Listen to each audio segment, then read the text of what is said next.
팔복 첫 번째 시간입니다. 심령이 가난한 자라는 주제를 가지고 함께 하나님의 말씀 나누도록 하겠습니다.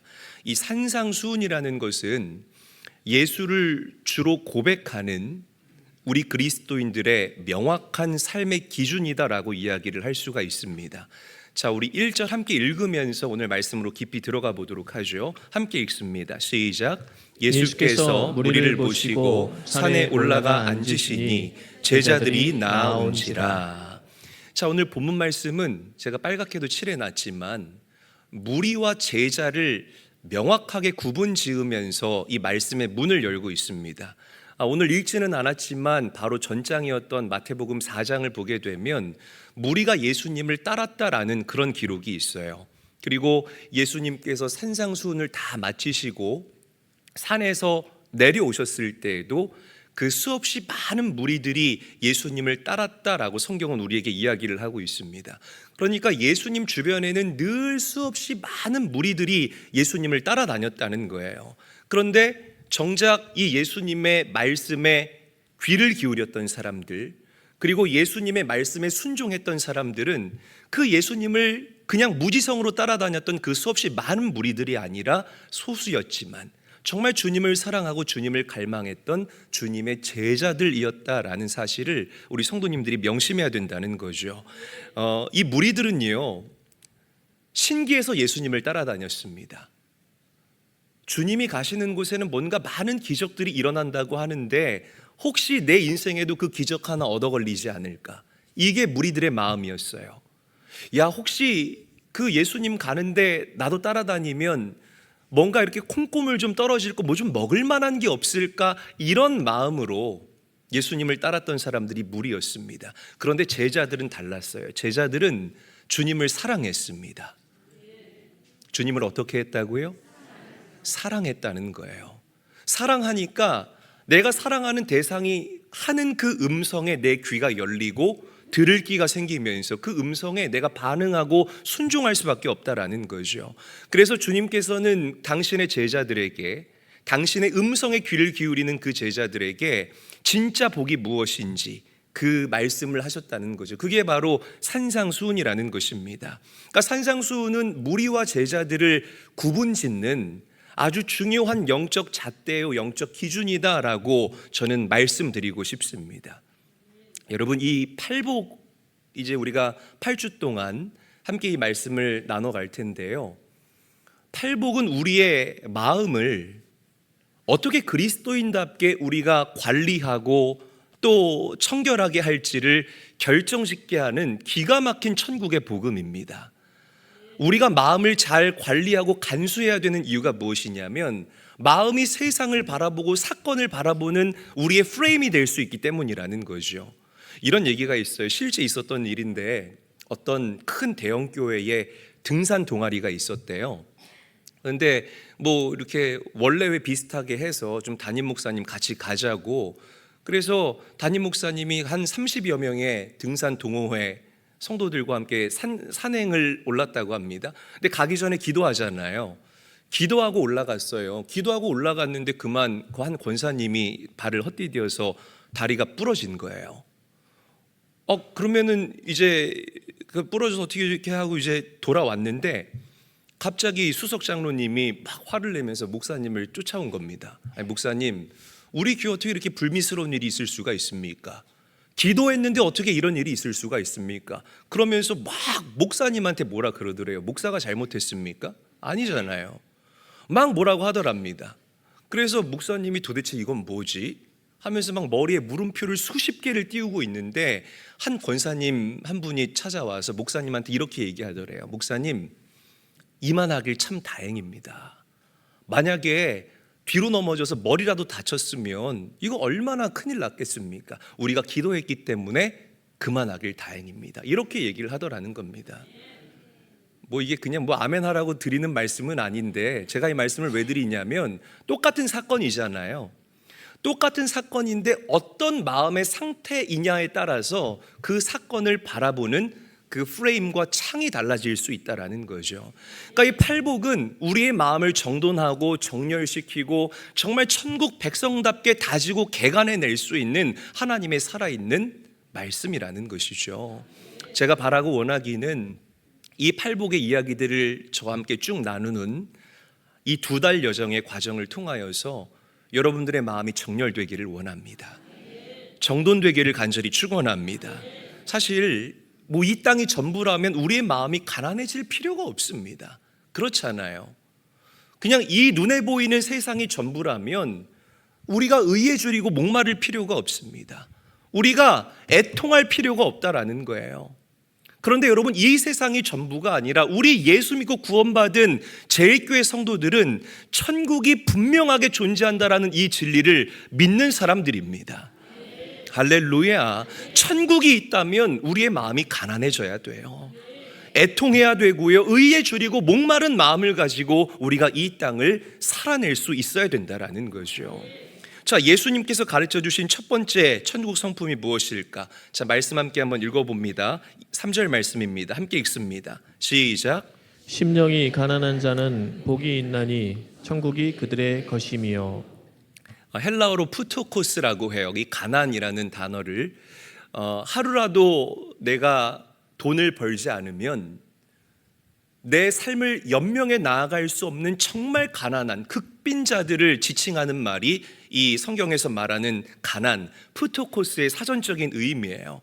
자, 만약에 예수님께서 그냥 가난한 사람들은 복이 있다라고 얘기를 했다면 그 당시에 이 갈릴리 사람들은 환호하고 열광했을 겁니다. 왜? 우리가 잘 알다시피 로마의 압제 가운데에서 갈릴리 사람들은 항상 착취당하고 항상 빼앗기는 그런 안타깝고 불쌍하고 가난한 인생을 살았기 때문이라는 거예요.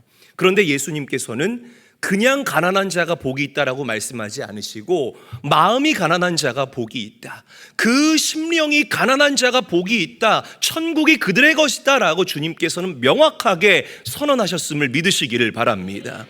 심령이 가난하다라는 이 말은 2가지 상태를 이야기를 해요. 첫 번째는 내 안에서 그 어떤 의로움도 발견하지 못하는 그 영적 빈곤함의 상태를 우리의 마음이 가난하다라고 표현을 하는 것입니다. 그러니까 여러분 보세요. 내 힘과 내 능력과 내 물질과 내 지식으로 내 인생을 풀어나가고 살아나가는 것이 아니라 하나님, 제 인생을 살아낼 수 있는 이 동력은 오직 하나님의 은혜입니다. 하나님의 은혜가 아니고서 나는 살아갈 수 없는 나약한 사람입니다 라는 것을 인정하는 사람에게 은혜가 부어지는 겁니다. 교만한 사람, 목이 빳빳한 사람, 나 잘났어, 나 박사학위 2개야, 석사주제에, 연기입니다 여러분, 제 마음이 아니라요. 그러니까 이런 꼿꼿한 마음, 내 마음에 깨지지 않는 이 견고한진을 가지고 있는 사람에게는 은혜가 임하지를 않아요. 좋은 예가 누가복음 18장에 나오는데, 누가복음 18장을 보면 바리새인과 이 세리의 기도가 잘 나오죠. 여러분 잘 아시잖아요. 바리새인과 세리가 똑같이 성전 안에 들어가서 기도했대요. 근데 바리새인이 먼저 하나님께 기도하는 겁니다. 하나님, 저는, 이 기도가 참 희한해요. 하나님, 저는 저 사람들과 같지 않게 해주셔서 감사합니다. 이게 기도예요. 불의, 토색, 간음, 음란하는 자들과 같지 않게 하시고, 특히 저기 뒤에서 눈물 줄줄 흘리고 있는 저 세리와 똑같지 않게 해주셔서 감사합니다. 하나님, 나는 일주일에 2번 금식하고 제 소득의 온전한 11조를 하나님께 틀림없이 드리는 사람입니다. 이 기도가 은혜로워요, 안 은혜로워요? 근데 왜 그렇게 기도하죠, 여러분? 이 바리새인은요. 그러니까 하나님 앞에 자신의 그 의의를 자랑하고 선전했다라는 거죠. 그런데 세리는 이 강대상 앞으로 나가지도 못해요. 저기 성전 뒤에서, 뒤에 앉은 사람들이 은혜 있다는 게 아니라 사실 은혜는 앞에 있는 분들이 받습니다. 여러분 앞으로 나와서 앉으시기를 바랍니다. 근데 이 강대상 앞으로 나오지 못하고 저 뒤에서 가슴을 치면서 눈물을 흘리면서 하나님께 기도하는 거예요. 하나님, 나는 죄인입니다. 하나님, 그래서 저에게는 하나님의 은혜가 필요합니다. 저에게 은혜를 베풀어 주시옵소서. 세리가 이렇게 하나님께 기도해요. 여러분, 누가 마음이 가난한 사람일까요? 세리가 마음이 가난한 사람인 거예요. 할렐루야. 여러분, 누가 하나님께 의롭담을 받는 그런 사람이 되겠습니까? 세리가 의롭다함을 받게 된다라는 거죠. 여러분, 누가 그 마음의 천국을 소유할 수 있겠습니까? 바로 하나님의 은혜를 갈망하며 간구했던 그 세리가 내면의 천국을 누릴 수 있게 될 줄로 믿습니다. 여러분, 저는 우리 성도님들이 이 진리를 인정했으면 좋겠어요. 내가 아무리 몸부림치고 여러분들이 아무리 억만금을 가지고 있고 아무리 배움이 뛰어나다 할지라도 우리 인간은요, 우리 스스로를 구원해 낼 수 없는 존재입니다. 인정하시면 아멘 합시다. 여러분 믿으십니까? 그래서 우리에게 예수 그리스도가 필요한 거예요. 그래서 우리에게 어린 양의 보혈이 필요한 것이고, 그래서 우리 성도들에게 하나님의 은혜가 필요한 것입니다. 내 힘으로 살아가지 마시고 하나님의 능력으로 살아가는 자들 되시기를 주의 이름으로 간절히 축원합니다. 하나님의 은혜를 동력 삼아 이 땅을 강력하게 돌파해내고 풀어낼 수 있는 존재들로 살아갈 수 있게 되시기를. 여러분, 저는 목사로서 우리 성도님들에게 바라고 원하는 것이 있다면, 우리 제일교회 성도님들의 그 삶과 그 태도와 행동을 많은 이들이 보면서, 야, 저게 진짜 하나님께서 부어주시는 하늘의 복이구나 라는 그 진리를 열방이 목도하는 은혜가 있기를 주님의 이름으로 간절히 축원합니다. 간절히 축원합니다. 자, 두 번째, 심령이 가난하다는 것은 말 그대로 하나님을 갈망하는 마음이에요. 갈망하는 마음. 이 영적으로 배고픈 사람들은 하나님을 찾습니다. 여러분, 배고픔 참기 참 힘들죠? 배고픔 잘 참으세요? 참기가 참 힘들죠. 그래서 뭐 한 끼라도 굶으시면은 막 곧 이 세상 하직할 것처럼 막 난리가 나잖아요. 빨리 배가 너무 고파, 짜증나, 야 빨리 그 나에게 그 탄수화물을 좀 넣게 좀 해줘. 난리가 나는 거예요. 배고픈 사람들은 당연히 곡기를 할 수밖에 없습니다. 왜? 이 음식이 들어가야만 나의 허기가 달래지고 채워지기 때문이라는 거죠. 영적으로 허기를 느끼는 사람들은 예수님 앞에 설 수밖에 없어요. 믿으시면 아멘 합시다.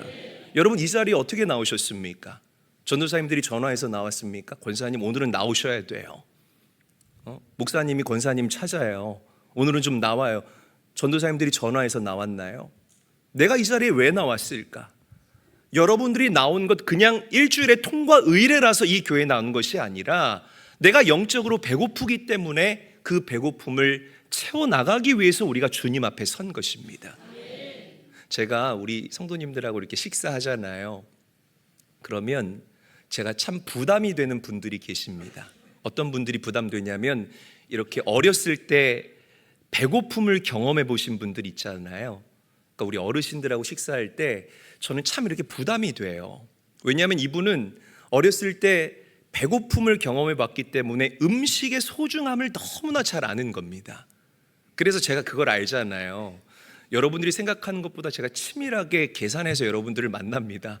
이제 좀 조심해요, 제가. 그래서 밥을 먹을 때 남기지 않기 위해서 조금 적당히 먹으면 이분들은 항상 뭐라고 얘기하냐면, 목사님 음식이 맛이 없나 봐요. 왜 이렇게 안 드세요? 나름 되게 열심히 먹고 있는데 왜 이렇게 안 드세요? 다른 메뉴 먹을 걸 그랬나 보다. 그래서 또 이런 소리 듣기 싫어서 아주 욕심껏 양껏 담아요. 근데 제 위에는 한계가 있잖아요. 그래서 제가 음식을 이렇게 썸타임 남기면 또 그럽니다. 음식 남기면 벌 받는데. 그러니까 너무 이게 막 마음에 부담이 되는 거예요. 그러니까 이분들은 아는 겁니다. 당신들이 그 어렸을 때, 과거에 가난하고 빈곤했을 때에 그 배고픔을 경험해 봐서 이분들에게는 음식이 너무나 귀하고 너무나 소중하다라는 거죠.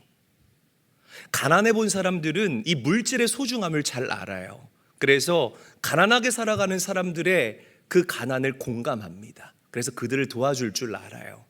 저는 개척교회 목사님들의 그 애로사항을 너무나 잘 알아요. 왜냐하면 제가 개척했던 당시에 어려워봤기 때문이라는 거죠. 그래서 지금 힘써서 개척교회 목사님들을 돕는 것입니다. 영적으로 똑같아요. 마음이 가난하면 우리는 필연적으로 예수님을 찾을 수밖에 없어요. 우리 안에 주님을 갈망하는 마음이 부어지지 않는다는 것은 여러분들이 영적 허기를 느끼지 못하기 때문에 그런 거예요. 영적인 비만증에 걸려 있기 때문에 우리가 예수님이 필요가 없는 것입니다.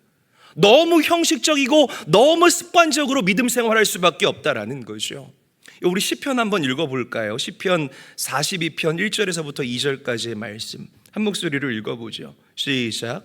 하나님이여 사슴이 시냇물을 찾기에 갈급함 같이 내 영혼이 주를 찾기에 갈급하니이다. 내 영혼이 하나님 곧 살아계시는 하나님을 갈망하나니 내가 어느 때에 나아가서 하나님의 얼굴을 배울까. 여러분, 이런 기가 막힌 심정으로 하나님 갈망해 보셨습니까? 오늘 찬양 인도하시는 문재원 권사님 찬양하시면서 우시잖아요. 뭐 일주일에 한 번씩은 꼭 우시는 것 같아요. 그런데 오늘 뒤에서 저분이 우시는데 나도 덩달아 눈물이 나는 겁니다. 왜? 그 마음을 알겠거든요. 뭐 이분이 그냥 뭐 우울증에 걸려서 우는 게 아니라 그 갈급한 마음을 하나님께서 은혜로 채워주시는 그 영적인 포만감을 경험하지 않으면 살 수 없는 그 인생을 살아가기 때문에 그래서 눈물을 흘리는 거예요. 여러분들이 저와 같기를 원합니다. 늘 하나님 은혜 앞에서 담대하게 설 수 있는 그 영적으로 배고플 때 주님을 찾는 그 갈급한 마음이 여러분들에게 회복되기를 예수님의 이름으로 축원합니다. 꺼다 놓은 보리자루 마냥 그냥 앉아가지고 그래 오늘 너 얼마나 잘하나 보자. 야 오늘 찬양 가사 좋더라.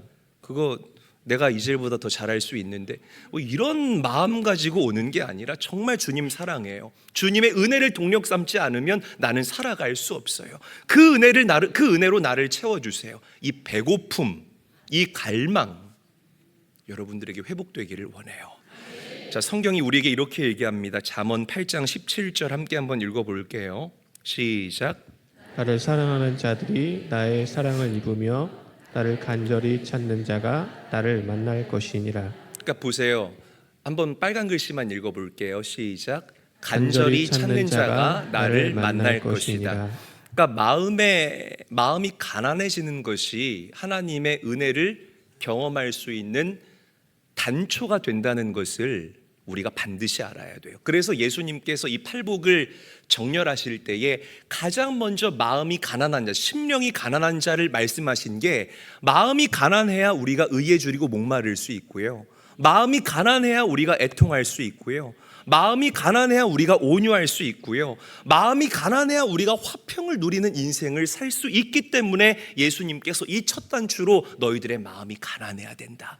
영적으로 배고파야 된다라고 이야기를 하고 있다는 겁니다. 할렐루야. 여러분 아까 제가 질문 드렸죠. 인천제일교회 어떻게 오셨냐고요. 다 마음이 가난해서 오신 줄로 저는 믿습니다. 우리 옆 사람 바라보고 인사하지요. 당신의 마음은 가난한 마음입니까? 인사하겠습니다.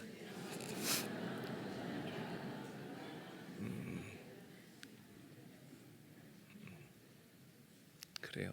조금 더 우리 표정 풀고 인사하면 안 될까요, 여러분? 제가 두려워서 다시 조금 더 표정 풀고 당신의 마음은 가난한 마음입니까? 인사하죠.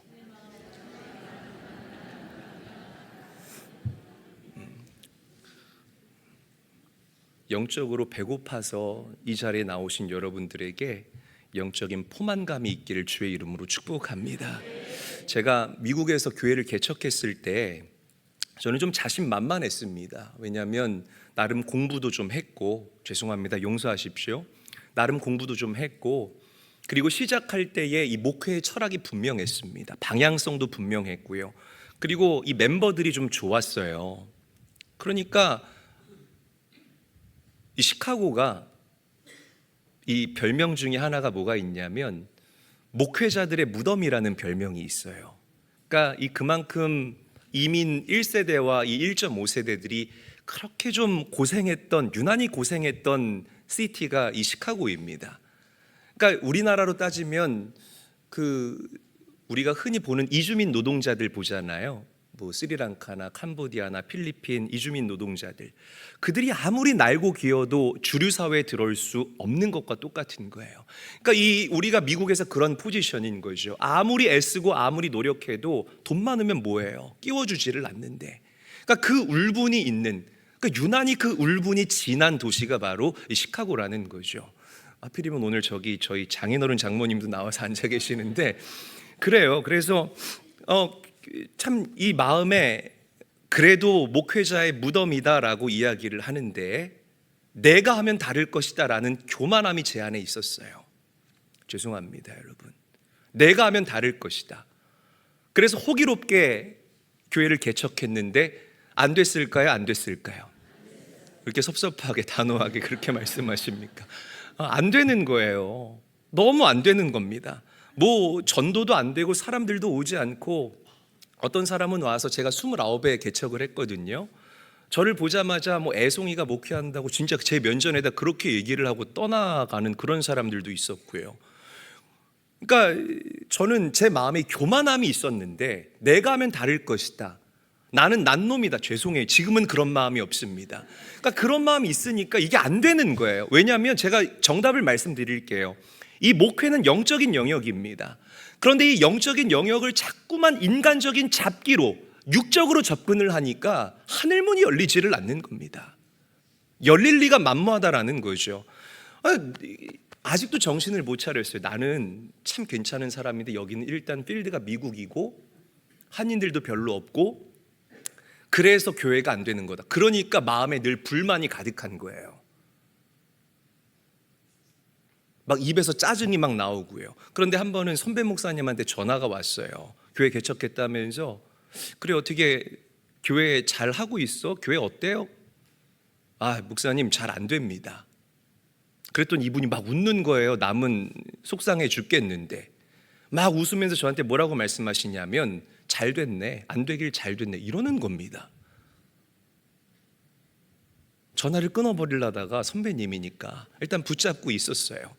잘 된 거야. 그러면서 이분이 뭐라고 이야기를 하냐면 만약에 이 목사가 교회 개척하자마자 교회가 잘 됐으면 얼마나 지금보다 더 교만했겠어.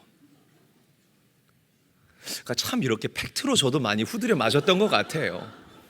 얼마나 지금보다 더 교만했겠어. 그리고 얼마나 선배 목사님들 무시했겠어라고 얘기를 하는 겁니다. 사실 이 통화를 할 때는 제가 기분이 굉장히 좋지를 않았어요. 아니 불난집에다가 기름을 붓고 있네. 밥이라도 사주면서 이런 얘기 하든가 이런 마음이 제 안에 있었어요. 그런데 전화를 끊고 나서 이 선배 목사님의 잘 된 거야. 그렇게 되길 잘 된 거야 라는 이 말씀이요 계속 제 안에서 맴돌기 시작하는 겁니다. 그러면서 성령 하나님께서 저를 조명하시기 시작하는데 제 안에 두 가지 마음이 들기 시작했어요. 첫 번째는 위로받았습니다. 나만 안 되는 게 아니구나. 다른 사람들도 다 목회하기 힘들고 선배님들의 필드도 녹록치가 않구나 라는 사실에 위로를 받았습니다. 그리고 또 다른 하나는 하나님께서 내 안에 있는 이 견고한 진들, 나의 교만함을 무너뜨리시는구나. 할렐루야. 얼마나 제 감정이 이렇게 복합적으로 어우러지면서 다행이다, 안심되는 마음, 또 속상한 마음, 섭섭한 마음, 남자로서 자존심은 얼마나 상해요. 그때 막 결혼 신혼 초였는데 결혼하자마자 우리 아내를 학원으로 내보내야 하는 이 남자의 마음이 어떻겠습니까, 여러분? 그러니까 막 여러 가지 마음들이 이렇게 겹치면서 제 마음이 가난해지기 시작했어요. 어떻게 되기 시작했다고요? 그러니까 한 대 얻어 맞아야 저처럼 가난해지는 그런 사람들이 있습니다. 그러면서 제가 하나님을 찾기 시작했습니다. 그런데 정말 놀라운 것은 기도하기 시작하니까, 목사가 기도하기 시작하니까, 뭐 하기 시작하니까? 가난한 마음으로 하나님을 찾으면서 기도하기 시작하니까요, 하나님께서 돕는 손길들을 보내주시는 거예요. 김치를 해서 교회에 보내주시는 분들, 절기가 되면 음식을 잔뜩 해서 보내주시는 분들, 또 한 사람 한 사람 부족하지만 그 영혼들을 교회에 보내주시기 시작했습니다. 그러면서 교회가 교회되게 되는 기가 막힌 은혜를 경험하게 된 줄로 믿으시기를 바랍니다. 여러분, 우리의 지혜보다 하나님의 지혜가 월등합니다. 견줄 수 없다라는 사실을 믿으시기를 바랍니다. 그래서 내 알량한 계획과 나의 지식과 나의 이성과 경험으로 인생을 살아가는 것보다 하나님의 지혜로 인생을 살아가는 사람들이 훨씬 더 복된 인생이라는 거예요. 믿으시면 아멘 합시다. 나의 그 계획보다 하나님의 그 손짓 한 번이 훨씬 더 크고 위대하다는 사실을 믿으시기를 바랍니다. 하나님을 찾으세요. 찾으실 때에 하나님께서 여러분들 인생의 닫힌 문들을 열어주실 줄로 믿으시기를 바랍니다. 가난한 마음으로, 갈급한 마음으로, 하나님 정말 주님이 필요합니다. 주님의 은혜 아니고서 내가 살아갈 수 없습니다 라는 심정으로 주님을 붙잡을 수 있는, 기름기 빼고 거품 빼시기를 바랍니다. 옆 사람 보고 인사할까요? 마음에 기름기 빼고 거품 뺍시다. 인사하겠습니다. 너무 도전적이죠, 인사가. 우리 교회식으로 다시 인사하죠. 가난한 마음으로 하나님 찾고 갈망합시다. 인사하겠습니다. 자, 그럼 심령이 가난한 사람들은 어떤 복을 받을까? 한번 저를 따라합니다. 심령이 가난한 자는 복이 있나니 천국이 그들의 것이며. 그러니까 천국이 우리의 것이다라는 말은 우리가 단순히 죽어서 가는 천국만을 얘기를 하는 게 아니에요. 물론 우리는 예수 믿고 구원받았기 때문에 우리의 육신의 연수를 다하는 그날 저 영원한 천국에서 주님과 함께 영원토록 살게 될 것을 믿으시기를 바랍니다. 그런데 오늘 이 말씀은 여러분들의 마음이 가난해질 때에 나의 내면의 천국이 펼쳐진다라는 것을 이야기하는 거예요. 조금 더 쉽게 말하면 우리의 마음에 이 세상 그 무엇과도 바꿀 수 없는 하늘의 평안함이 임하게 된다라는 거죠.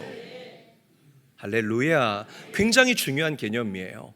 돈이 많은 가정도요, 집에 들어가면 지옥과 같이 살아가는 가정들 너무나 많습니다.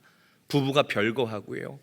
또 배움이 많은 집안, 이 교수님 집안들, 이런 집안들을 가봐도요, 자녀들 때문에 힘들어하는 그런 가정들, 이 마음의 평안함 없이 살아가는 사람들이 너무나 많아요. 예수 믿는 사람들이 세상 사람들과 구별되는 가장 큰 특징 중에 하나가 무엇이냐면 우리 안에 하나님께서 부어주시는 그 inner peace, 내적인 평화, 그리고 그 주님의 샬롬이 우리에게 때마다 철마다 부어지게 된다는 거죠. 그런 경험 해봤잖아요. 힘들고 어려워도 마음이 즐거우면, 마음이 평안하면 콧노래가 나와요. 아니에요? 오늘 반응 참 별로네요, 여러분. 그렇잖아요. 마음이 행복하면 콧노래가 절로 나올 수밖에 없습니다. 저는 그걸 경험해 봤어요. 그러니까 이 천국은 마음이 가난한 자들에게 주시는 하나님의 선물이다. 이 진리를 마음에 새길 수 있게 되기를 바라요.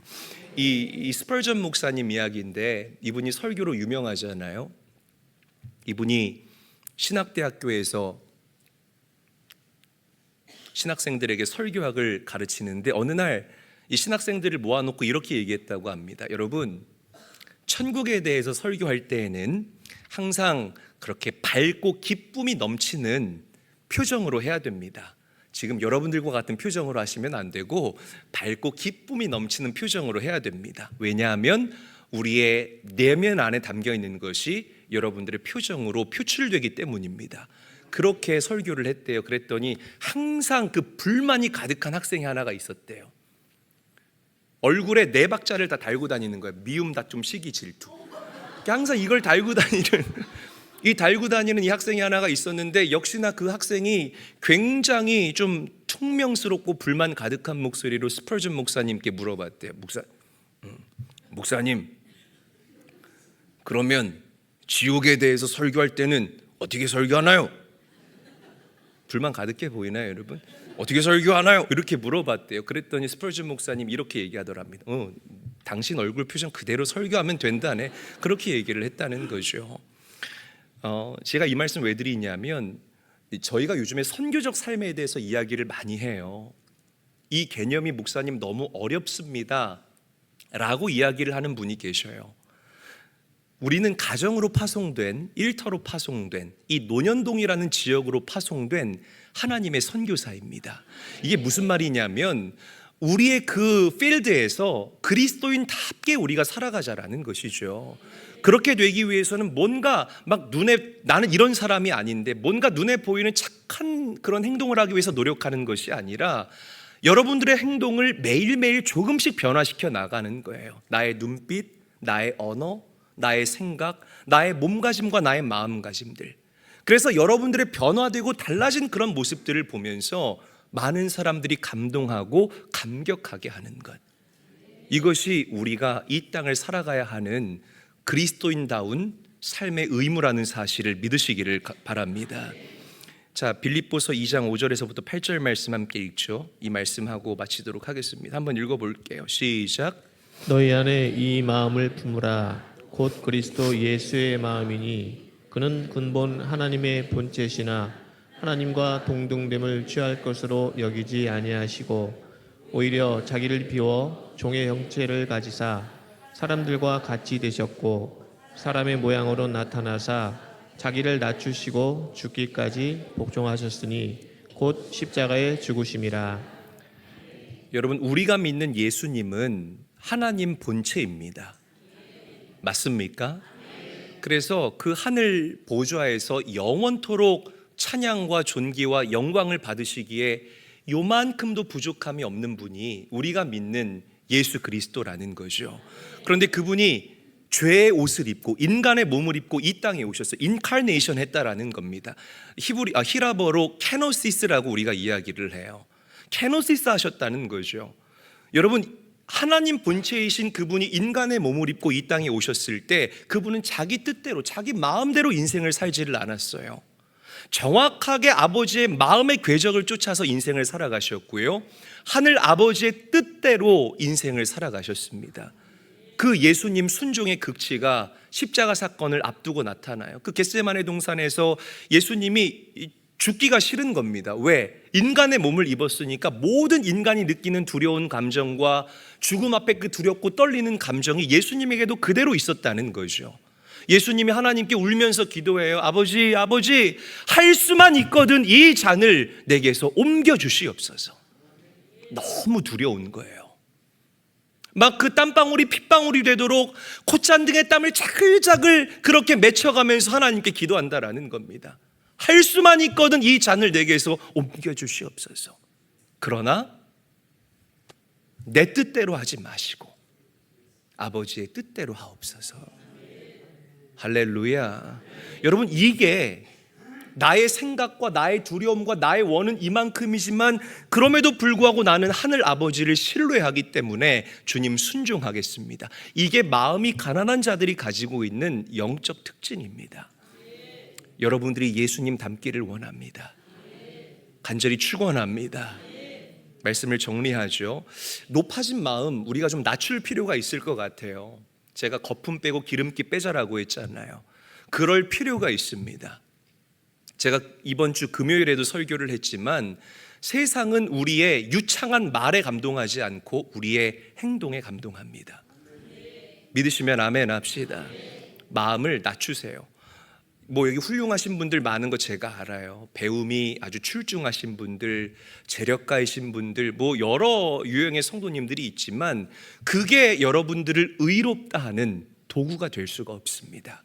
오직 하나님의 은혜로, 솔라 피데, 오직 하나님의 은혜로, 그 은혜를 동력 삼아 살아갈 수 있는 성숙한 제일교회 성도님들, 야, 저 교회 성도들은 뭔가 다르다, 정말 구별됐다, 그리스도 그 기독교 신앙이 빛을 잃어가는 이때에 여러분들 한 사람 때문에 다시금 이 기독교 신앙이 조명받게 되는 아름답고 복된 은혜가 있기를 주의 이름으로 간절히 축원합니다.